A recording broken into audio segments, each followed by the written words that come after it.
ਤੁਸੀਂ ਦੇਖ ਰਹੇ ਹੋ ABC ਪੰਜਾਬ ਅਤੇ ਸਾਡੇ ਅਦਾਰੇ ਵੱਲੋਂ ਸਮੁੱਚੀ ਸਾਧ ਸੰਗਤ ਨੂੰ ਪਹਿਲਾਂ ਖਾਲਸਾ ਪੰਥ ਦੀ ਸਾਜਨਾ ਦੀਆਂ ਲੱਖ ਲੱਖ ਵਧਾਈਆਂ ਹੋਣ, ਮੁਬਾਰਕਾਂ।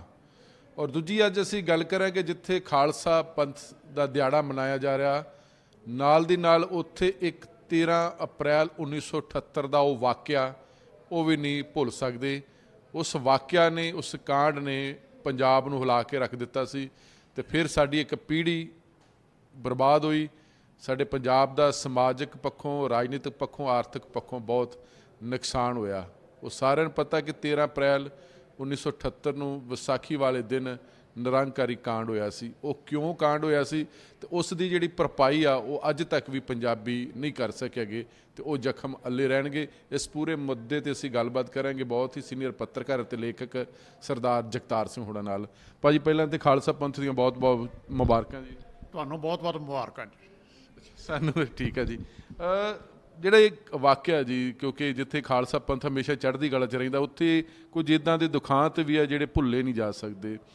13 ਅਪ੍ਰੈਲ 1978 ਜੀ, ਨਿਰੰਕਾਰੀ ਕਾਂਡ, ਇਹ ਕਿੱਡੀ ਵੱਡੀ ਬਿਮਾਰੀ ਸੀ, ਕਿੱਡੀ ਵੱਡੀ ਜੜ ਸੀ ਕਿ ਜਿਹਨੇ ਪੰਜਾਬ ਨੂੰ ਹਿਲਾ ਕੇ ਰੱਖਤਾ ਔਰ ਪੰਜਾਬ ਦਾ ਜਾਨੀ ਵੀ ਤੇ ਮਾਲੀ ਵੀ ਨੁਕਸਾਨ ਹੋਇਆ।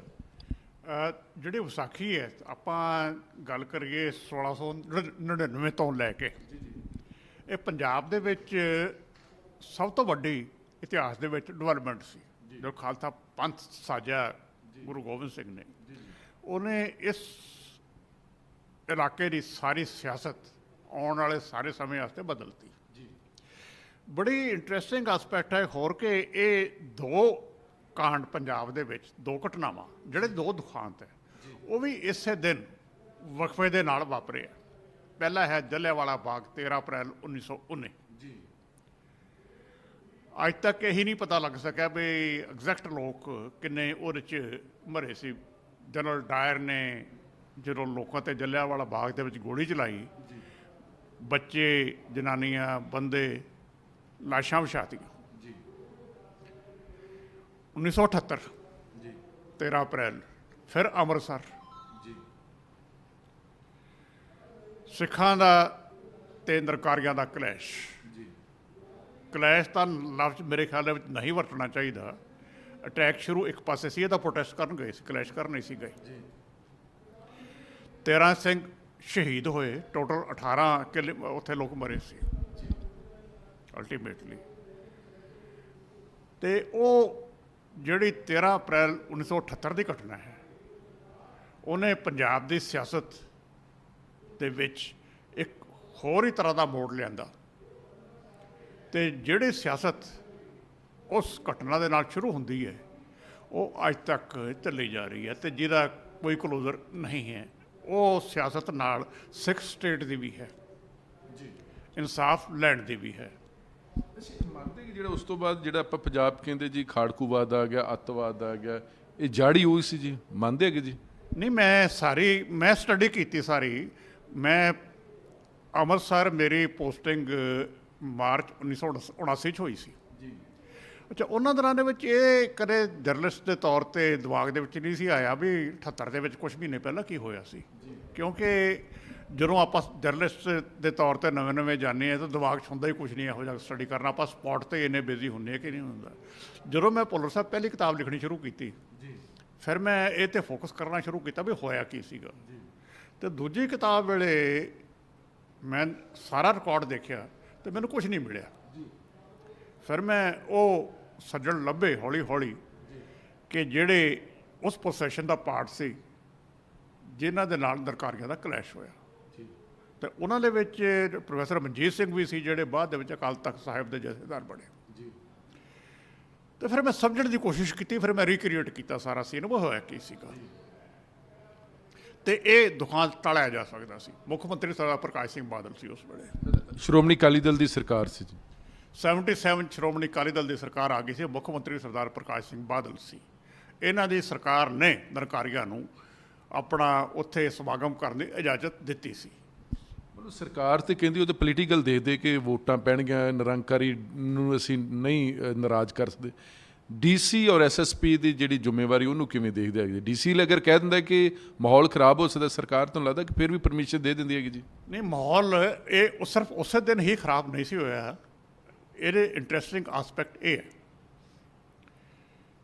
ਤੇ ਜਦੋਂ ਮੈਂ ਕਹਿੰਦਾ ਕਿ ਰੋਕਿਆ ਜਾ ਸਕਦਾ ਸੀ, ਉਹਦਾ ਕਾਰਨ ਹੈ ਇਹ ਮਸਲਾ 1973 ਤੋਂ ਸ਼ੁਰੂ ਹੁੰਦਾ ਹੈ ਜੀ, ਜਦੋਂ ਨਿਰੰਕਾਰੀਆਂ ਨੇ ਸਿੱਖ ਧਰਮ ਦੇ ਵਿੱਚ ਡਿਸਟੋਰਸ਼ਨ ਕਰਨੀ ਸ਼ੁਰੂ ਕੀਤੀ, ਤੇ ਉਹਦਾ ਪਹਿਲਾ ਨੋਟਿਸ ਸ਼੍ਰੋਮਣੀ ਗੁਰਦੁਆਰਾ ਪ੍ਰਬੰਧਕ ਕਮੇਟੀ ਨੇ ਲਿਆ ਸੀ। ਤੁਸੀਂ ਉਹਨਾਂ ਦਾ ਰੈਜ਼ੋਲੂਸ਼ਨ ਚੱਕੋ, ਤੁਹਾਨੂੰ ਉਹਦੇ ਸਾਰੀ ਡਿਟੇਲ ਮਿਲ ਜਾਂਦੀ ਹੈ। SGPC ਨੇ ਤਾਂ ਮਤਾ ਪਾਸ ਕਰਤਾ, ਉੱਥੋਂ ਤੱਕ ਹੀ ਕੰਮ ਇਹਨਾਂ ਦਾ ਮੁੱਕ ਲਿਆ। ਉਸ ਤੋਂ ਬਾਅਦ ਉਸ ਮਤੇ 'ਤੇ ਅਮਲ ਕੀਤਾ ਦੋ ਜਥੇਬੰਦੀਆਂ ਨੇ, ਇੱਕ ਤਾਂ ਸੀ ਦਮਦਮੀ ਟਕਸਾਲ, ਦੂਸਰੀ ਸੀ ਅਖੰਡ ਕੀਰਤਨੀ ਜਥਾ। ਇਹਨਾਂ ਨੇ ਆਪਸ ਦੇ ਵਿੱਚ ਕੋਆਰਡੀਨੇਟ ਕੀਤਾ। ਉਦੋਂ ਸੰਤ ਕਰਤਾਰ ਸਿੰਘ ਹੁੰਦੇ ਸੀਗੇ ਦਮਦਮੀ ਟਕਸਾਲ ਦੇ ਮੁਖੀ, ਤੇ ਉਹਨਾਂ ਨੇ ਅਖੰਡ ਕੀਰਤਨੀ ਜਥੇ ਨਾਲ ਮਿਲ ਕੇ ਇਹਨਾਂ ਦਾ ਵਿਰੋਧ ਕਰਨਾ ਸ਼ੁਰੂ ਕੀਤਾ ਹਰ ਥਾਂ 'ਤੇ। ਜਦੋਂ ਮੈਂ ਕਹਿੰਦਾ ਕਿ ਪਰਮਿਸ਼ਨ ਨਹੀਂ ਦੇਣੀ ਚਾਹੀਦੀ ਸੀ, ਉਹਦੀ ਬੈਕਗਰਾਊਂਡ ਹੈ ਇਹ। ਆਲਰੇਡੀ ਗੁਰਦਾਸਪੁਰ ਜ਼ਿਲ੍ਹੇ ਦੇ ਵਿੱਚ 3 ਥਾਂ 'ਤੇ ਟਕਸਾਲ ਵਾਲੇ ਇਹਨਾਂ ਦੇ ਖਿਲਾਫ ਪ੍ਰੋਟੈਸਟ ਕਰ ਚੁੱਕੇ ਸੀ। ਇਸ ਮਾਹੌਲ ਦੇ ਵਿੱਚ ਇਜਾਜ਼ਤ ਦੇਣੀ ਬਾਦਲ ਸਰਕਾਰ ਵੱਲੋਂ ਇਹ ਕੁਐਸਚਨ ਮਾਰਕ ਹੈ ਵੀ ਕਿਉਂ ਦਿੱਤੀ ਗਈ। ਇਹ ਨਹੀਂ ਵੀ ਸਡਨਲੀ ਹੋਇਆ, ਉਹਦੀ ਬੈਕਗਰਾਊਂਡ ਇੱਕ ਲਗਾਤਾਰ ਹੀ ਇਹ ਕਲਾਈਮੈਕਸ ਸੀ। ਅੱਛਾ, ਉਸ ਤੋਂ ਬਾਅਦ ਜਿਹੜੇ ਨਿਰੰਕਾਰੀ ਮੁਖੀ ਸੀ ਗੁਰਬਚਨ ਸਿੰਘ ਹੋਣੀ, ਉਹਨਾਂ ਨੂੰ ਦੋਸ਼ੀ ਵੀ ਬਣਾਇਆ ਜਾਂਦਾ, ਪੰਜਾਬ ਤੋਂ ਹਰਿਆਣੇ 'ਚ ਤਬਦੀਲ ਕੀਤਾ ਜਾਂਦਾ। ਉੱਥੇ ਸਰਕਾਰ ਦਾ ਕਿੱਡਾ ਕੀ ਵੱਡਾ ਰੋਲ ਰਿਹਾ ਜੀ? ਨਹੀਂ, ਪਹਿਲੀ ਗੱਲ ਤਾਂ ਇਹ ਕਿ ਨਿਰੰਕਾਰੀ ਮੁਖੀ ਦੇ ਖਿਲਾਫ ਉਸ ਦਿਨ ਐਕਸ਼ਨ ਹੀ ਕੋਈ ਨਹੀਂ ਹੋਇਆ ਜੀ। ਇੱਧਰ ਸਿੰਘ ਮਰ ਗਏ, ਉਹਨਾਂ ਦੀ ਸਟੇਜ 'ਤੇ ਫੰਕਸ਼ਨ ਇਸ ਤਰ੍ਹਾਂ ਚੱਲ ਰਿਹਾ ਸੀ ਨਾਰਮਲ, ਜਿਵੇਂ ਕੁਛ ਬਾਹਰ ਹੋਇਆ ਹੀ ਨਹੀਂ ਹੁੰਦਾ। ਉਹਨਾਂ ਦੇ ਸਟੇਜ ਤੋਂ ਸਿਰਫ 200 ਮੀਟਰ 'ਤੇ 200 ਗਜ 'ਤੇ ਇਹ ਦੁਖਾਂਤ ਵਾਪਰਿਆ ਸੀ। ਜੇ ਉੱਥੇ ਘਟਨਾ ਜਾ ਕੇ ਦੇਖੋ, ਉਹ ਸੀਨ ਦੇਖੋ, ਸਾਰਾ ਸਮਝ ਆਉਂਦੀ ਹੈ। ਤੇ ਉਸ ਤੋਂ ਬਾਅਦ ਇਹਨਾਂ ਨੇ ਬਾਬਾ ਗੁਰਬਚਨ ਸਿੰਘ ਨੇ ਆਪਣਾ ਭਾਸ਼ਣ ਦਿੱਤਾ। ਉਸ ਤੋਂ ਬਾਅਦ ਜਦੋਂ ਇੰਨਾ ਕੁਛ ਵਾਪਰ ਗਿਆ, ਸਟੇਟ ਨੇ ਪ੍ਰੀਐਕਟਿਵ ਐਕਸ਼ਨ ਕਿਉਂ ਨਹੀਂ ਲਿਆ ਕੋਈ? ਰਾਦਰ ਉਸ ਗੁਰਬਚਨ ਸਿੰਘ ਨੂੰ ਸੇਫਲੀ ਪੰਜਾਬ ਦੇ ਵਿੱਚੋਂ ਬਾਹਰ ਸਕਾਟ ਕੀਤਾ ਗਿਆ, ਦਿੱਲੀ ਭੇਜਿਆ ਗਿਆ। ਉਹਦੇ ਪਿੱਛੇ ਕੌਣ ਸੀ? ਇਹਦਾ ਜਵਾਬ ਮੈਨੂੰ ਅੱਜ ਤੱਕ ਨਹੀਂ ਮਿਲਿਆ। ਜਿਨ੍ਹਾਂ ਨੂੰ ਪਤਾ ਹੈ ਉਹ ਚੁੱਪ ਹੈ। ਲੱਗਦਾ ਕਿ ਇਸ ਪੂਰੇ ਮਸਲੇ 'ਚ ਸ਼੍ਰੋਮਣੀ ਅਕਾਲੀ ਦਲ ਨੇ ਕਦੀ ਵੀ ਆਪਣਾ ਸਟੈਂਡ ਸਪਸ਼ਟ ਨਹੀਂ ਕੀਤਾ ਗਾ। ਸਟੇਟ ਉਹਨਾਂ ਕੋਲ ਸੀ, ਅਕਾਲੀ ਦਲ ਕੋਲ ਸੀ, ਜ਼ਿੰਮੇਵਾਰੀ ਵੀ ਉਹਨਾਂ ਦੀ ਬਣਦੀ ਹੈ। ਸਥਿਤੀ ਸਪਸ਼ਟ ਕੀਤੀ ਕਿ ਨਹੀਂ ਕਿ ਉਹੀ ਜਿਸ ਤਰ੍ਹਾਂ ਬਾਅਦ ਦੇ ਵਿੱਚ ਬਰਗਾੜੀ ਕਾਂਡ ਤੋਂ ਬਾਅਦ ਭੁੱਲਾਂ ਬਖਸ਼ਾਈਆਂ ਗਈਆਂ ਹੈਗੀਆਂ, ਪਰ ਇਹ ਨਹੀਂ ਦੱਸਿਆ ਕਿ ਭੁੱਲ ਕਾਹਦੀ ਬਖਸ਼ਾਈ ਜਾ ਰਹੀ ਜੀ? ਨਹੀਂ, ਤੁਸੀਂ ਬੜਾ ਦਿਲਚਸਪ ਸਵਾਲ ਕੀਤਾ ਹੈ। ਤੁਸੀਂ ਗੱਲ ਅਕਾਲੀ ਦਲ ਦੀ ਕਰਦੇ ਹੋ ਜੀ। ਅਕਾਲੀ ਦਲ ਤੇ ਬਾਦਲ ਸਰਕਾਰ, ਇਹ ਦੋ ਉਹਨਾਂ ਦਿਨਾਂ ਵਿੱਚ ਆਟੋਨੋਮਸ ਬਾਡੀਜ਼ ਸੀ ਜੀ। ਉਹਦਾ ਕਾਰਨ ਇਹ ਸੀ, ਸ਼੍ਰੋਮਣੀ ਅਕਾਲੀ ਦਲ ਦਾ ਪ੍ਰਧਾਨ ਕੋਈ ਹੋਰ ਸੀ, ਮੁੱਖ ਮੰਤਰੀ ਪ੍ਰਕਾਸ਼ ਸਿੰਘ ਬਾਦਲ, ਜਗਦੇਵ ਸਿੰਘ ਤਲਵੰਡੀ ਸੀਗੇ ਪ੍ਰਧਾਨ ਅਕਾਲੀ ਦਲ ਦੇ ਜੀ, ਤੇ SGPC ਦੇ ਪ੍ਰਧਾਨ ਸੀ ਜਥੇਦਾਰ ਗੁਰਚਰਨ ਸਿੰਘ ਟੌੜਾ ਜੀ। ਉਹਨਾਂ ਨੇ 1979 'ਚ ਇੱਕ ਪੱਤਰ ਲਿਖਿਆ ਸੀ ਜਥੇਦਾਰ ਅਕਾਲ ਤਖਤ ਨੂੰ।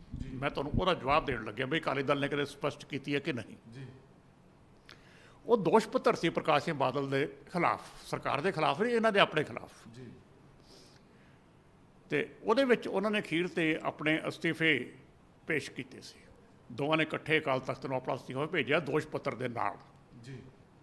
ਉਹਦੇ 'ਚ ਇੱਕ ਦੋਸ਼ ਸੀਗਾ ਨਿਰੰਕਾਰੀਆਂ ਵਾਲਾ ਕਿ ਬਾਦਲ ਸਾਹਿਬ ਨਿਰੰਕਾਰੀਆਂ ਪ੍ਰਤੀ ਇਹਨਾਂ ਦਾ ਰਵੱਈਆ ਬਹੁਤ ਨਰਮ ਹੈ, ਤੇ ਇਹਨਾਂ ਨੇ ਕੋਈ ਐਕਸ਼ਨ ਕਿਸੇ ਗੱਲ 'ਤੇ ਵੀ ਨਹੀਂ ਲਿਆ। ਜਿਹੜੀ ਗੱਲ ਤੁਸੀਂ ਅਕਾਲੀ ਦਲ ਦੀ ਕੀਤੀ ਹੈ, ਅਕਾਲੀ ਦਲ ਦਾ ਸਟੈਂਡ ਤਾਂ ਬਾਦਲ ਸਾਹਿਬ ਦੇ ਉਲਟ ਸੀ ਜੀ। ਸੋ ਅਕਾਲੀ ਦਲ ਦੀ ਪੋਜੀਸ਼ਨ ਹੋਰ ਸੀ, ਬਾਦਲ ਸਾਹਿਬ ਦੀ ਪੋਜੀਸ਼ਨ ਹੋਰ ਸੀ। ਅਕਾਲੀ ਦਲ ਤੇ SGPC ਦੀ ਪੋਜੀਸ਼ਨ ਸੇਮ ਸੀ ਜੀ। ਬਾਦਲ ਸਾਹਿਬ ਨੇ ਕਦੇ ਜਵਾਬ ਨਹੀਂ ਦਿੱਤਾ ਇਹਦਾ। ਹੋਰ ਅੱਗੇ ਮੈਂ ਜਰਨੈਲ ਸਿੰਘ ਨਾਲ ਜਿਹੜਾ ਟਕਰਾਅ ਆਉਂਦਾ ਹੈ ਬਾਦਲ ਸਾਹਿਬ ਦਾ, ਉਹ ਵੀ ਜਦੋਂ ਇਲੈਕਸ਼ਨ ਸੀ 79 ਦੇ ਜਨਰਲ ਹਾਊਸ ਦੀ SGPC ਦੀ, ਮੈਂ ਫਿਰ ਉੱਥੇ ਅਕਾਲੀ ਦਲ 'ਤੇ ਆ ਜਾਂਦਾ ਇਸ ਗੱਲ 'ਤੇ, ਉਹਦੇ 'ਚ ਆਉਂਦਾ। ਉਸ ਤੋਂ ਪਹਿਲਾਂ ਕੋਈ ਟਕਰਾਅ ਨਹੀਂ ਹੈ ਜੀ। ਉਹ ਕਹਿੰਦੇ ਵੀ ਤੁਸੀਂ ਸਾਰੇ ਆਪਣੇ ਜਿਹੜੇ ਕੈਂਡੀਡੇਟ SGPC ਦੇ ਅੰਮ੍ਰਿਤਧਾਰੀ ਦਿਓ। ਗੱਲ ਵੀ ਜਾਇਜ਼ ਸੀ, ਜੀ SGPC ਹੈ ਤੇ ਕੈਂਡੀਡੇਟ ਘੱਟੋ ਘੱਟ ਅੰਮ੍ਰਿਤਧਾਰੀ ਤਾਂ ਹੋਣ ਨਾ ਜੀ। ਉਹ ਕਹਿੰਦੇ ਮੈਂ ਆਪਣੇ ਕੈਂਡੀਡੇਟ ਵਿਡਰਾ ਕਰ ਲਓ ਸਾਰੇ ਜੀ। ਅਲਟੀਮੇਟਲੀ ਕਰਦੇ ਕਰਦੇ ਗੱਲ ਇੱਥੇ ਆ ਗਈ, ਬਾਦਲ ਸਾਹਿਬ ਨੇ ਬਿਆਸ ਹਲਕੇ ਤੋਂ ਜੀਵਨ ਸਿੰਘ ਉਬਰਾ ਨੰਗਲ ਜਿਹੜਾ ਇਹਨਾਂ ਦਾ ਮਿਨਿਸਟਰ ਸੀ, ਉਹਨੂੰ ਖੜਾ ਕੀਤਾ ਉਹ ਬੰਦਾ ਸੀ ਜਿਹਦੇ ਨਾਲ ਸੰਤ ਜਰਨੈਲ ਸਿੰਘ ਭਿੰਡਰਾਂ ਵਾਲੇ ਦੇ ਸਟੇਜ ਤੇ ਤੂੰ ਮੈਂ ਹੋਈ ਸੀ 13 ਅਪ੍ਰੈਲ 1978 ਨੂੰ, ਜਦੋਂ ਸੰਤਾਂ ਨੇ ਕਿਹਾ ਕਿ ਉਮਰਾ ਨੰਗਲ ਜੀ ਤੁਸੀਂ ਆ ਨਿਰੰਕਾਰੀਆਂ ਨਾਲ ਸਮਾਗਮ ਰੁਕਵਾਓ। ਉਹ ਕਹਿੰਦੇ ਮੈਂ ਨਹੀਂ ਰੁਕਵਾਉਣਾ। ਬੈਕਗਰਾਊਂਡ ਇਹ ਸੀਗੀ, ਸੰਤ ਭਿੰਡਰਾਂ ਨੇ ਕਿਹਾ ਵੀ ਤੁਸੀਂ ਘੱਟੋ ਘੱਟ ਇਸ ਬੰਦੇ ਨੂੰ ਤਾਂ ਟਿਕਟ ਨਾ ਦਿਓ ਨਾ, ਜਿਹੜਾ ਦੋਸ਼ੀ ਹੈ ਪੰਥ ਦਾ, ਤੁਸੀਂ ਉਹਨੂੰ ਖੜਾ ਕਰ ਰਹੇ ਹੋ। ਬਿਆਸ ਹਲਕੇ ਦੇ ਵਿੱਚ ਦਮਦਮੀ ਟਕਸਾਲ ਪੈਂਦੀ ਸੀ, ਇਹਨਾਂ ਦਾ ਮਹਿਤਾ ਚੌਕ ਉਸ ਹਲਕੇ 'ਚ ਪੈਂਦਾ ਸੀ। ਹੁਣ ਉਹ ਟਾਲਰੇਟ ਕਿਵੇਂ ਕਰ ਸਕਦੇ ਸੀ? ਹੁਣ ਕਿਹਾ ਜਾਂਦਾ ਵੀ ਕਾਂਗਰਸ ਨੇ ਸਪੋਰਟ ਕੀਤਾ ਜੀ ਸਾਨੂੰ ਜਰਨੈਲ ਸਿੰਘ ਨੂੰ। ਉਹ ਤਾਂ ਕਹਿ ਰਹੇ ਭਾਈ ਮੈਂ ਆਪਣੇ ਕੈਂਡੀਡੇਟ ਵਿਡਰਾ ਕਰ ਲੈਣਾ ਅਤੇ ਤੁਸੀਂ ਉਮਰਾਨਗਲ ਇਕੱਲਾ ਇਹਨੂੰ ਵਿਡਰਾ ਕਰ ਲਓ। ਦੁਸ਼ਮਣ ਦਾ ਦੁਸ਼ਮਣ ਦੋਸਤ ਹੋ ਜਾਂਦਾ ਹੈ। ਜਦੋਂ ਬਾਦਲ ਸਾਹਿਬ ਨਹੀਂ ਮੰਨੇ, ਉਹਨਾਂ ਨੇ ਆਪਣੇ ਕੈਂਡੀਡੇਟ ਖੜੇ ਕਰਤੇ, ਉਹਨਾਂ ਨੂੰ ਕਾਂਗਰਸ ਨੇ ਸਪੋਰਟ ਕਰਤਾ। ਮੈਂ ਇਹਦੇ 'ਚ ਕੋਈ ਮਾੜੀ ਗੱਲ ਨਹੀਂ ਦੇਖਦਾ। ਹਾਂਜੀ, ਸੋ ਬੈਕਗਰਾਊਂਡ ਇਹ ਹੈ। ਜਿਹੜੀ ਤੁਸੀਂ ਸਵਾਲ ਪੁੱਛਿਆ ਸੀ ਵੀ ਅਕਾਲੀ ਦਲ ਕਿੱਥੇ ਖੜਾ ਸੀ, ਮੈਂ ਉਸ ਗੱਲ ਦਾ ਜਵਾਬ ਦਿੱਤਾ ਹੈ। ਅੱਛਾ, ਉਸ ਸਮੇਂ ਫਿਰ ਅਕਾਲ ਤਖਤ ਸਾਹਿਬ ਦੇ ਜਥੇਦਾਰ ਕੌਣ ਸੀ? ਉਹਨਾਂ ਕਿੰਨਾ ਕੀ ਸਟੈਂਡ ਲਿਆ ਜੀ ਫਿਰ? ਨਹੀਂ, ਉੱਥੇ ਤਾਂ ਫਿਰ ਉਸ ਵੇਲੇ ਦਾ ਬਹੁਤ ਲੰਬਾ ਚੌੜਾ ਕੰਮ ਚੱਲਿਆ। ਅਲਟੀਮੇਟਲੀ ਸਰਕਾਰ ਡਿੱਗੀ ਇਹ ਜੀ, ਅਤੇ ਲਗਾਤਾਰ ਅਕਾਲੀ ਦਲ ਦੇ ਵਿੱਚ ਰਿਫਟ ਪਈ, ਲੰਬੀ ਲੜਾਈ ਚੱਲੀ, ਕ੍ਰਾਈਸਿਸ ਬਹੁਤ ਲੰਬੀ ਚੱਲੀ ਅਕਾਲੀ ਦਲ ਦੇ ਵਿੱਚ। ਅਕਾਲ ਤਖਤ ਦਾ ਰੋਲ ਕੋਈ ਨੈਗੇਟਿਵ ਨਹੀਂ ਸੀ ਜਿਵੇਂ ਹੁਣ ਹੈਗਾ, ਇਹ ਨਹੀਂ ਸੀ ਉਹਨਾਂ ਦਿਨਾਂ ਦੇ ਵਿੱਚ। ਅਕਾਲ ਤਖਤ ਦਾ ਰੋਲ ਬਿਲਕੁਲ ਠੀਕ ਸੀ, ਬਾਈ ਐਂਡ ਲਾਰਜ ਕੋਈ ਰੌਲਾ ਨਹੀਂ ਸੀ। ਇੱਕ ਹੋਰ ਜਿਹੜਾ ਜਦੋਂ ਹਰਿਆਣੇ ਕੇਸ ਟਰਾਂਸਫਰ ਕੀਤਾ ਜਾਂਦਾ, ਕੀ ਪੰਜਾਬ ਗੌਰਮੈਂਟ ਨੇ ਉਸ ਸਮੇਂ ਡਿਫੈਂਡ ਨਹੀਂ ਕੀਤਾ ਹੈਗਾ ਕਿ ਘਟਨਾ ਅੰਮ੍ਰਿਤਸਰ ਵਾਪਰੀ, ਬੰਦੇ ਅੰਮ੍ਰਿਤਸਰ ਦੇ ਮਰੇ, ਪੰਜਾਬ ਦੇ ਮਰੇ ਹੈਗੇ, ਅਤੇ ਕੇਸ ਕਿਵੇਂ ਟਰਾਂਸਫਰ ਹੋ ਗਿਆ? ਸਟੇਟ ਲੱਗਦਾ ਉੱਥੇ ਵੀ ਫੇਲਰ ਰਿਹਾ। ਨਹੀਂ, ਇਹਦੇ ਵਿੱਚ ਬਹੁਤ ਕੁਛ ਹੈ। ਅਲਟੀਮੇਟਲੀ ਜਿਹੜੀ ਹੁਣ ਤੱਕ ਗੱਲਾਂ ਸਾਹਮਣੇ ਨਹੀਂ ਆਉਂਦੀਆਂ, ਇੱਕ ਆਸਪੈਕਟ ਤਾਂ ਜਿਹੜਾ ਕਿਹਾ ਜਾਂਦਾ ਕਿ ਬਾਦਲ ਸਰਕਾਰ ਨੇ ਇਹਦੀ ਪੈਰਵੀ ਨਹੀਂ ਕੀਤੀ। ਜਦੋਂ ਸੈਸ਼ਨਸ ਨੇ ਐਕਵਿਟ ਕਰਤਾ ਅਤੇ ਇਹਨਾਂ ਨੂੰ ਹਾਈ ਕੋਰਟ ਜਾਣਾ ਚਾਹੀਦਾ ਸੀ। ਫਾਈਲ ਤਿਆਰ ਹੋ ਗਈ ਸੀ ਅਤੇ ਬਾਦਲ ਸਾਹਿਬ ਨੇ ਕਿਤੇ ਕਹਿਤਾ ਵੀ ਤੁਸੀਂ ਕਿਸੇ ਸੀਨੀਅਰ ਵਕੀਲ ਨੂੰ ਹਾਇਰ ਕਰ ਲਓ ਜਾਂ ਕੰਸਲਟ ਕਰ ਲਓ, ਕੁਛ ਐਸੀ ਗੱਲ ਸੀਗੀ। ਏਜੀ ਆਫਿਸ ਵੱਲੋਂ ਫਾਈਲ ਤਿਆਰ ਹੋ ਗਈ ਸੀਗੀ। ਕਰਦੇ ਕਰਾਉਂਦੇ 5-7 ਦਿਨ ਨਿਕਲ ਗਏ ਅਤੇ ਉਹਨਾਂ ਦਿਨਾਂ ਦੇ ਵਿੱਚ ਸਰਕਾਰ ਇਹਨਾਂ ਦੀ ਡਿਸਮਿਸ ਹੋ ਗਈ। ਬਾਕੀ state governments, Mrs Gandhi power Delhi ਆ ਗਈ ਸੀ ਵਾਪਸ, ਉਹਨਾਂ ਨੇ 8 ਸਰਕਾਰਾਂ ਡਿਸਮਿਸ ਕੀਤੀਆਂ, ਅਕਾਲੀ ਦਲ ਦੀ ਸਰਕਾਰ ਵੀ ਵਿੱਚ ਸੀਗੀ। ਅਤੇ ਉਸ ਤੋਂ ਬਾਅਦ ਨਿਰੰਕਾਰੀਆਂ ਨੇ ਅਪਰੋਚ ਕੀਤਾ ਗਵਰਨਰ ਨੂੰ, ਅਤੇ ਗਵਰਨਰ ਨੇ ਹਾਮੀ ਭਰਤੀ। ਉਹਨੇ ਕਿਹਾ ਵੀ ਨਹੀਂ, ਇਹ ਪਰਸਿਊ ਨਹੀਂ ਕਰਨਾ ਕੇਸ ਫਾਈਲ ਹੋ ਗਿਆ, ਗੱਲ ਖਤਮ ਹੋ ਗਈ ਉੱਥੇ। ਇਹ ਫਰਵਰੀ ਦੀ ਗੱਲ ਹੈ 1980 ਦੀ, ਫਰਵਰੀ ਕੇ ਮਾਰਚ ਦੇ, ਜਦੋਂ ਗਵਰਨਰ ਨੇ ਰੋਕਿਆ ਆਪਣੇ ਕਨਕਰੈਂਸ ਦੇਤੀ ਵੀ ਇਹਨੇ ਅਪੀਲ ਫਾਈਲ ਨਹੀਂ ਕਰਨੀ। ਅਪ੍ਰੈਲ 24, 1980 ਬਦਲਾ ਲੈ ਲਿਆ ਗਿਆ। ਭਾਈ ਰਣਜੀਤ ਸਿੰਘ ਨੇ ਬਦਲਾ ਲੈ ਲਿਆ। ਜਦੋਂ ਕਚਹਿਰੀਆਂ ਨੇ ਇਨਸਾਫ ਨਹੀਂ ਦਿੱਤਾ ਸਿੱਖਾਂ ਨੂੰ, ਅਤੇ ਉਦੋਂ ਫਿਰ ਸਿੱਖਾਂ ਨੇ ਆਪਣੇ ਆਪ ਬਦਲਾ ਲੈ ਲਿਆ। ਉਸ ਤੋਂ ਬਾਅਦ ਫਿਰ ਬਦਲਾ ਲਗਾਤਾਰ ਚੱਲਿਆ। 35 ਨਿਰੰਕਾਰੀ ਮਾਰੇ 1983 ਦਸੰਬਰ ਤੱਕ, ਅਤੇ ਬੱਬਰ ਖਾਲਸਾ ਨੇ ਦਸੰਬਰ 83 ਦੇ ਵਿੱਚ ਕਲੇਮ ਕੀਤਾ ਸੀ ਵੀ ਇਹ ਅਸੀਂ ਕੀਤਾ ਸਾਰਾ ਕੁਛ ਰਿਕਾਰਡ 'ਤੇ। ਅਕਸਰ ਨਾਂ ਸੰਤ ਜਰਨੈਲ ਸਿੰਘ ਦਾ ਲੱਗਦਾ ਸੀ ਕਿ ਉਹਨਾਂ ਨੇ ਕੰਮ ਕਰਵਾਇਆ ਹੈ, ਇਹ ਸਾਰੇ ਉਹਨਾਂ ਨੇ ਮਰਵਾਏ ਹੈ। ਉਹਨਾਂ ਦੇ ਨਹੀਂ ਸੀਗੇ, ਉਹਨਾਂ ਦੇ ਹੋਰ ਸੀਗੇ। ਇਹ ਬੱਬਰ ਖਾਲਸਾ ਨੇ ਬਕਾਇਦਾ ਆਪਣਾ ਪ੍ਰੈਸ ਕਾਨਫਰੰਸ ਕਰਕੇ ਇਹ ਕਲੇਮ ਕੀਤਾ ਸੀ ਕਿ ਇਹ ਬਦਲਾ ਅਸੀਂ ਲਿਆ ਹੈ। ਮਤਲਬ ਚਾਹੇ ਇੰਡੀਅਨ ਗੌਰਮੈਂਟ ਸੀ ਚਾਹੇ ਸਟੇਟ ਗੌਰਮੈਂਟ ਸੀ, ਢਿੱਲੀ ਕਾਰਵਾਈ ਕਰਕੇ ਪੰਜਾਬ ਨੂੰ ਧਕੇਲਿਆ ਗਿਆ, ਅੱਗ 'ਚ ਧਕੇਲਿਆ ਗਿਆ ਪੰਜਾਬ ਨੂੰ। ਨਹੀਂ, ਉਹਦੇ ਵਾਸਤੇ ਦੋਸ਼ੀ ਸਦਾ ਪ੍ਰਕਾਸ਼ ਸਿੰਘ ਬਾਦਲ ਬਰਾਬਰ ਦੇ ਆ, ਕਿਉਂਕਿ CM ਸੀਗੇ। ਅਤੇ ਜੇ ਇਹਨਾਂ ਨੇ ਉਦੋਂ ਠੀਕ ਕਦਮ ਚੁੱਕੇ ਹੁੰਦੇ, ਜੇ ਤੁਸੀਂ ਅਕਾਲੀ ਦਲ ਦਾ ਹੈ, ਉਹਨਾਂ ਦਿਨਾਂ 'ਚ ਖਬਰਾਂ ਚੱਕ ਕੇ ਪੜ੍ਹੋ 78 ਆਨਵਰਡਸ, ਕਿਵੇਂ ਅਕਾਲੀ ਦਲ ਅਤੇ ਬਾਦਲ ਸਰਕਾਰ ਦੀ ਆਪਸ ਦੇ ਵਿੱਚ ਟਸਲ ਹੋਈ ਹੈ। ਉਹਦੇ ਵਿੱਚ ਇੱਕ ਬਹੁਤ ਵੱਡਾ ਇਸ਼ੂ ਨਿਰੰਕਾਰੀਆਂ ਦਾ ਆਉਂਦਾ ਹੈ। ਇਹਦਾ ਮਤਲਬ ਕਿ ਗੁਨਾਹਗਾਰ ਸੀਗੇ। ਅੱਛਾ, ਇਹ ਤਾਂ ਲੱਗਦਾ ਸਰ ਤੁਸੀਂ ਕਿਉਂਕਿ ਪੰਜਾਬ ਨੂੰ ਲੰਮੇ ਸਮੇਂ ਕਵਰ ਕੀਤਾ ਹੈਗਾ, ਸ਼੍ਰੋਮਣੀ ਅਕਾਲੀ ਦਲ ਦੀ ਜਦ ਵੀ ਸਰਕਾਰ ਹੁੰਦੀ, ਔਰ ਖਾਸ ਕਰਕੇ ਜਦ ਵੀ ਸ਼੍ਰੋਮਣੀ ਅਕਾਲੀ ਦਲ ਵੱਲੋਂ ਮੁੱਖ ਮੰਤਰੀ ਪ੍ਰਕਾਸ਼ ਸਿੰਘ ਬਾਦਲ ਹੁੰਦੇ, ਜਦੋਂ ਦਿਖਾਂਤ ਵਾਪਰਦਾ, ਦਿਖਾਂਤ ਦੇ ਪਹਿਲੇ 15 ਦਿਨ ਔਰ ਉਸ ਤੋਂ ਬਾਅਦ ਜਿਹੜਾ ਸਟੇਟ ਹੁੰਦੀ ਅਕਾਲੀ ਦਲ ਸਰਕਾਰ ਹੁੰਦੀ ਆ, ਬੜੀ ਢਿੱਲੀ ਸੋਚ ਸਮਝ ਕੇ ਚੱਲਦੀ। ਤਾਂ ਲੱਗਦਾ ਕਿ ਉੱਥੇ ਕਮੀ ਰਹਿ ਜਾਂਦੀ ਹੈਗੀ ਹੈ ਕਿ ਕੋਈ ਗੱਲ ਨਹੀਂ, ਲੋਕ ਠੰਡੇ ਹੋ ਜਾਣਗੇ, ਪਰ ਠੰਡੇ ਨਹੀਂ ਹੁੰਦੇ, ਲੋਕ ਤੱਤੇ ਹੋ ਜਾਂਦੇ, ਫਿਰ ਪੰਜਾਬ ਦਾ ਨੁਕਸਾਨ ਹੋ ਜਾਂਦਾ ਰਿਹਾ। ਬਰਗਾੜੀ ਕਾਂਡੀ ਵੀ ਕਿ ਜੇ ਸਮੇਂ ਸਿਰ ਐਕਸ਼ਨ ਲੈ ਜਾਂਦੇ, ਜਦੋਂ ਵੰਗਾਰ ਕੇ ਗੁਰੂ ਸਾਹਿਬ ਦੇ ਸਰੂਪ ਖਿਲਾਰੇ ਗਏ ਨੇ, ਪਾੜੇ ਗਏ ਨੇ, ਸਰਕਾਰ ਸੁੱਤੀ ਸੀ। ਨਹੀਂ, ਬਰਗਾੜੀ ਕਾਂਡ ਤਾਂ ਬੜਾ ਕਮਾਲ ਦਾ ਹੈ ਨਾ। ਹੁਣ ਤੁਸੀਂ ਪਹਿਲਾਂ ਗੱਲ ਕੀਤੀ ਵੀ ਇਹਨਾਂ ਨੇ ਮਾਫੀ ਗੋਲ ਮੰਗੀ, ਉਹ ਤਾਂ ਹੁਣ ਵੀ ਆਪਣੀ ਗਲਤੀ ਨਹੀਂ ਮੰਨ ਰਹੇ। ਜਦੋਂ ਲੋਕਾਂ ਨੇ ਸਜ਼ਾ ਦੇ ਦਿੱਤੀ ਇਸ ਪਰਿਵਾਰ ਨੂੰ, ਮੈਂ ਅਕਾਲੀ ਦਲ ਨਹੀਂ ਕਹਿੰਦਾ, ਇਸ ਪਰਿਵਾਰ ਨੂੰ ਸਜ਼ਾ ਦਿੱਤੀ ਹੈ ਲੋਕਾਂ ਨੇ। ਬਰਗਾੜੀ ਕਾਂਡ ਤਾਂ ਨਿਕਲਿਆ ਹੀ ਇਹਨਾਂ ਦੀ ਸਿਆਸਤ ਦੇ ਵਿੱਚੋਂ ਹੈ। ਬਾਦਲ ਸਾਹਿਬ ਦੀ ਟੱਬਰ ਦੀ ਆਪਣੀ ਸਿਆਸਤ ਵਿੱਚੋਂ ਬਰਗਾੜੀ ਕਾਂਡ ਨਿਕਲਿਆ ਹੈ। ਨਿਰਕਾਰੀ ਕਾਂਡ ਇਹਨਾਂ ਦੀ ਸਿਆਸਤ ਉਸ ਵੇਲੇ ਚੋਂ ਨਹੀਂ ਸੀ ਨਿਕਲਿਆ। ਇਹਨਾਂ ਨੇ ਸਾਫਟ ਪੈਡਲਿੰਗ ਸੀ ਉਸ ਵੇਲੇ ਨਿਰਕਾਰੀਆਂ ਵਾਲੇ ਪਾਸੇ। ਇਹਨਾਂ ਨੇ ਕੇਸ ਪ੍ਰੋਪਰਲੀ ਪਰਸੂ ਨਹੀਂ ਕੀਤਾ, ਉਹਦੀ ਪ੍ਰੋਟੈਕਸ਼ਨ ਕੀਤੀ ਸੀਗੀ। ਬਰਗਾੜੀ ਡਿਫਰੈਂਟ ਹੈ, ਇਹ ਇਹਨਾਂ ਦੀ ਸਿਆਸਤ ਵਿੱਚੋਂ ਨਿਕਲਿਆ ਹੈ। 2009 ਦੇ ਵਿੱਚ ਜਦੋਂ ਲੋਕ ਸਭਾ ਇਲੈਕਸ਼ਨ ਸੀ, ਉਦੋਂ ਇਹਨਾਂ ਦੀ ਅੰਡਰਸਟੈਂਡਿੰਗ ਜਿਹੜੀ ਇਲੈਕਸ਼ਨ ਵਾਸਤੇ ਹੋਈ, ਜਦੋਂ ਹਰਸਿਮਰਤ ਕੌਰ ਬਾਦਲ ਬਠਿੰਡੇ ਤੋਂ ਇਲੈਕਸ਼ਨ ਲੜੇ, ਉੱਥੋਂ ਇਹ ਦੁਖਾਂਤ ਸ਼ੁਰੂ ਹੁੰਦਾ ਹੈ। 2012 ਦੀ ਇਲੈਕਸ਼ਨ ਤੋਂ ਪਹਿਲਾਂ ਇਹਨਾਂ ਨੇ ਉਹਨਾਂ ਦੇ ਖਿਲਾਫ ਜਿਹੜਾ ਕੇਸ ਸੀ ਵਾਪਸ ਲਿਆ 5 ਦਿਨ ਪਹਿਲਾਂ ਇਲੈਕਸ਼ਨ ਤੋਂ। ਉਸ ਤੋਂ ਬਾਅਦ 15 ਦੇ ਵਿੱਚ ਬਰਗਾੜੀ ਵਾਪਰਦਾ ਹੈ। ਔਰ ਬਰਗਾੜੀ ਜਦੋਂ ਸਾਰਾ, ਹੁਣ 2 ਦਿਨ ਪਹਿਲਾਂ SGPC ਨੇ ਪੋਰਟਰੇਟ ਲਾਏ ਉਹਨਾਂ ਦੋ ਸਿੰਘਾਂ ਨੇ ਜਿਹੜੇ ਬਹਿਬਲ ਕਲਾਂ ਗੋਲੀ ਨਾਲ ਸ਼ਹੀਦ ਹੋਏ ਸੀਗੇ। ਇਹ ਕਿਉਂ ਨਹੀਂ ਲਿਖਦੇ ਵੀ ਸ਼ਹੀਦ ਤਾਂ ਬਾਦਲ ਸਰਕਾਰ ਨੇ ਕੀਤੇ ਸੀ? ਇਤਿਹਾਸ ਦੇ ਵਿੱਚ ਪਹਿਲੀ ਵਾਰੀ ਅਕਾਲੀ ਦਲ ਦੇ ਇਤਿਹਾਸ ਦੇ ਵਿੱਚ ਕਿ ਜਿਹੜੇ ਬੰਦੇ ਸ਼ਹੀਦ ਹੋਏ ਹੋਣ ਉਹ ਅਕਾਲੀ ਸਰਕਾਰ ਦੇ ਵਿੱਚ ਹੋਏ ਹੋਣ। ਪਹਿਲਾਂ ਤਾਂ ਹੁੰਦਾ ਸੀ ਕਾਂਗਰਸ ਸਰਕਾਰ ਵੇਲੇ ਜਾਂ ਕੋਈ ਅੰਗਰੇਜ਼ਾਂ ਸਰਕਾਰ ਵੇਲੇ। ਇਹ ਪਹਿਲੀ ਵਾਰੀ ਹੈ ਕਿ ਸਿੱਖ ਸ਼ਹੀਦ ਹੁੰਦੇ ਹੈ, ਉਹ ਵੀ ਅਕਾਲੀ ਸਰਕਾਰ ਵੇਲੇ। ਔਰ ਬਾਦਲ ਸਾਹਿਬ ਨੇ ਕਦੇ ਉਸ ਗੱਲ ਦੀ ਮਾਫੀ ਨਹੀਂ ਮੰਗੀ। ਸਰ, ਇੱਕ ਹੋਰ ਬੜਾ ਵੱਡਾ ਨਰੇਟਿਵ ਰਿਹਾ ਸਮਾਜ ਦੇ ਵਿੱਚ ਜਾਂ ਅਕਾਲੀ ਸਿਆਸਤ ਦੇ ਵਿੱਚ ਜਾਂ ਪੰਜਾਬ ਦੀ ਸਿਆਸਤ ਦੇ ਵਿੱਚ ਕਿ ਜਦੋਂ ਇਹ ਵਾਕਿਆ ਵਾਪਰਦਾ ਹੈਗਾ ਜੀ, ਉਦੋਂ ਪ੍ਰਕਾਸ਼ ਸਿੰਘ ਬਾਦਲ ਪੰਜਾਬ ਸੀ ਜਾਂ ਪੰਜਾਬ ਤੋਂ ਬਾਹਰ ਸੀ ਜਾਂ ਅੰਮ੍ਰਿਤਸਰ ਦੇ ਵਿੱਚ ਸਰ? 78 ਦਾ ਜੀ ਨਹੀਂ, ਇਹ ਬੰਬੇ ਸੀਗੇ ਜੀ। ਬੰਬੇ ਇਹਨਾਂ ਨੂੰ ਫੋਨ ਗਿਆ ਸੀ, ਉਸ ਤੋਂ ਬਾਅਦ ਆਏ ਸੀਗੇ, ਬਸ ਪੰਜਾਬ ਵਿੱਚ ਨਹੀਂ ਸੀਗੇ। ਉਹ ਤਾਂ ਰਿਕਾਰਡ ਦਾ ਪਾਰਟ ਹੈ, ਸਾਰਾ ਖਬਰਾਂ ਪਈਆਂ ਸਾਰੀਆਂ। ਇਹ ਕਿਹਾ ਗਿਆ ਸੀ ਵੀ ਇਹ ਅੰਮ੍ਰਿਤਸਰ ਸੀਗੇ, ਉਸ ਦਿਨ ਅੰਮ੍ਰਿਤਸਰ ਨਹੀਂ ਸੀਗੇ, ਇਹ ਬੰਬੇ ਸੀਗੇ। ਹਾਂਜੀ ਜੀ, ਜਿਹੜੇ ਇਹ 13 ਅਪ੍ਰੈਲ 1978 ਨਿਰੰਕਾਰੀ ਕਾਂਡ ਤੋਂ ਸ਼ੁਰੂਆਤ ਜਿਹੜੀ ਤੁਸੀਂ ਕਿਹਾ ਕਿ 73 ਤੋਂ ਹੀ ਇਹਦੀ ਕੌੜੀ ਫਸਲ ਬੀਜੀ ਜਾਂਦੀ ਹੈਗੀ, ਉਸ ਤੋਂ ਬਾਅਦ ਹੌਲੀ ਹੌਲੀ ਪੰਜਾਬ ਧੁੱਖਦਾ ਹੈਗਾ ਜੀ। ਚਾਹੇ ਪੰਜਾਬ ਦੇ ਵਿੱਚ ਅਕਾਲੀ ਦਲ ਨੇ ਰਾਜ ਕੀਤਾ ਜਾਂ ਕਾਂਗਰਸ ਨੇ ਰਾਜ ਕੀਤਾ, ਹੁਣ ਆਮ ਆਦਮੀ ਪਾਰਟੀ ਨੂੰ ਮੌਕਾ ਮਿਲਿਆ। ਸਾਡੀਆਂ ਸੂਬਾ ਸਰਕਾਰਾਂ ਨੇ, ਕਿਸੇ ਵੀ ਪਾਰਟੀ ਨੇ ਅਤੀਤ ਤੋਂ ਕੋਈ ਸਬਕ ਲਿਆ ਤੁਹਾਨੂੰ ਲੱਗਦਾ ਜੀ? ਨਹੀਂ, ਮੇਰੇ ਖਿਆਲ 'ਚ ਕੋਈ ਸਬਕ ਨਹੀਂ ਲਿਆ। ਇਹ ਜਾਂ ਤਾਂ ਰੂਥਲੈਸ ਹੈ ਜੀ, ਇਹਨੇ ਕਿ ਇਹਨਾਂ ਨੂੰ ਇਸ ਗੱਲ ਨਾਲ ਕੋਈ ਪਰਵਾਹ ਨਹੀਂ ਕਿ ਲੋਕਾਂ ਦਾ, ਆਮ ਲੋਕਾਂ ਦਾ ਖੂਨ ਡੁੱਲਦਾ ਹੈ। ਇਹ ਤਾਂ ਜੇ Z+ ਸਿਕਿਉਰਿਟੀ ਲਈ ਫਿਰਦੇ, ਕਿਉਂ ਲਈ ਫਿਰਦੇ? ਇਹ ਸਾਰੀ ਕਲਾਸ ਪੰਜਾਬ ਦੀ ਜਿਹੜੀ ਰੂਲਿੰਗ ਪੋਲੀਟੀਕਲ ਕਲਾਸ ਹੈ ਪੰਜਾਬ ਦੀ, ਸਾਰੀ ਸਿਕਿਉਰਿਟੀ ਲਈ ਫਿਰਦੀ। ਕਿਉਂ? ਇਹ ਡਰਦੇ ਕਿਹੜੀ ਗੱਲੋਂ ਤੋਂ ਹੈ? ਇਹ ਜਿਹੜੇ ਇਹਨਾਂ ਦੇ ਗੁਨਾਹ ਕੀਤੇ ਹੋਏ ਹੈ ਨਾ, ਇਹ ਇਹਨਾਂ ਤੋਂ ਡਰਦੇ। ਇਹ ਪਾਰਟੀ ਛੱਡ ਦਿਓ, ਅਕਰਾਸ ਦੀ ਪਾਰਟੀ, ਇਹਨਾਂ ਦੇ ਲੋਕ ਗੁਨਾਹਗਾਰ ਹੈਗੇ, ਇਹਦੇ ਸਾਰੇ ਸ਼ਾਮਲ ਹੈ। ਜੋ ਕੁਛ ਪੰਜਾਬ ਦੇ ਵਿੱਚ ਹੋਇਆ, ਜਿਹੜਾ ਦੁਖਾਂਤ ਵਾਪਰਦਾ ਹੈ ਨਾ, ਉਹਦੇ 'ਚ ਸਮੇਂ-ਸਮੇਂ 'ਤੇ ਇਹ ਸਾਰੇ ਹੀ ਵਾਕਫ ਹੈ। ਬਰਨਾਲਾ ਸਰਕਾਰ ਉਸ ਵੇਲੇ ਤੁਹਾਡਾ ਨਕੋਦਰ ਕਾਂਡ ਵਾਪਰਿਆ ਸੀਗਾ ਜੀ। ਹਾਂਜੀ, ਮੈਨੂੰ ਵੀ ਉਸ ਤੋਂ ਹੀ ਆਉਣ ਲੱਗਾ ਕਿ ਜਦੋਂ ਨਿਰੰਕਾਰੀ ਕਾਂਡ, ਬਰਗਾੜੀ ਕਾਂਡ, ਬਹਿਬਲ ਗੋਲੀ ਕਾਂਡ, ਨਕੋਦਰ ਕਾਂਡ, ਇਹ ਜਿਹੜੇ ਕਾਂਡ ਵਾਪਰੇ ਨੇ, ਇਹ ਬਦਕਿਸਮਤੀ ਹੈ ਜਾਂ ਕੋਈ ਇੰਸੀਡੈਂਟ ਹੈ ਕਿ ਉਸ ਸਮੇਂ ਅਕਾਲੀ ਦਲ ਦੀ ਸਰਕਾਰ ਹੀ ਹੁੰਦੀ ਜੀ? ਨਹੀਂ, ਇਹ ਆਪਣੇ ਆਪ ਨੂੰ ਕੋਸ਼ਿਸ਼ ਕਰਦੇ ਹੈ ਇਹ ਪ੍ਰੂਵ ਕਰਨ ਦੀ ਵੀ ਅਸੀਂ so called secular, so called ਕਹਿੰਦੇ ਹਾਂ। ਪੰਥ ਤਾਂ ਆਪਣੇ ਆਪ ਸੈਕੂਲਰ ਹੈ, ਸਿੱਖੀ ਤਾਂ ਮਾਨਵਤਾਵਾਦੀ ਧਰਮ ਹੈ।